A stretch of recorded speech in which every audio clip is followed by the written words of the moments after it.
खगड़िया।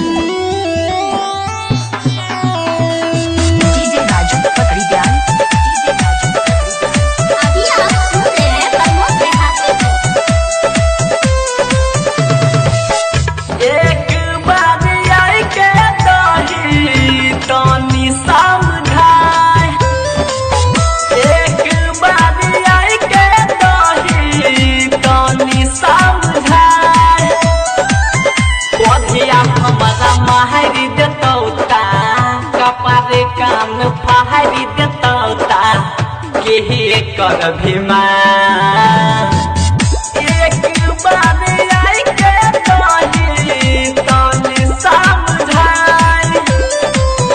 एक बार आई के दही तनी समझाई एक बार आई के मैया दही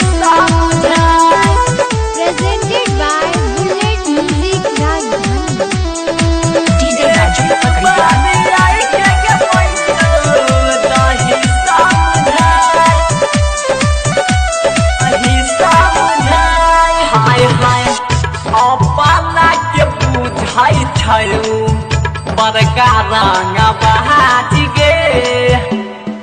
मैयो अपना के बुझाई बड़का रंग बहाज गे किस्मत में लिखल रहल से बहाज गे 100 दिन पाऊ रहबै छौ 100 दिन पाऊ रहबै छौ सहारा कमाल एक बार आई के दही तनी समझाई एक बार आई के दही तनी समझाई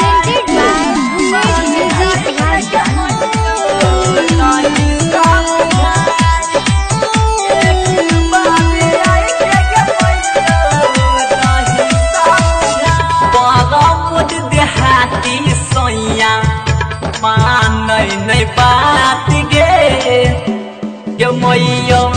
बड़ा मोज देहाती सोया नहीं बात गे कहाला हमारा मैयो हमारा लाइट गे राइटर मोहनिस मोदिया राइटर मोहनिस मोदिया बात सब छुपा एक बार आई के मैया दही समझाई एक बार आई के मैया दही समझाई मधिया हमारा माहरी देतौता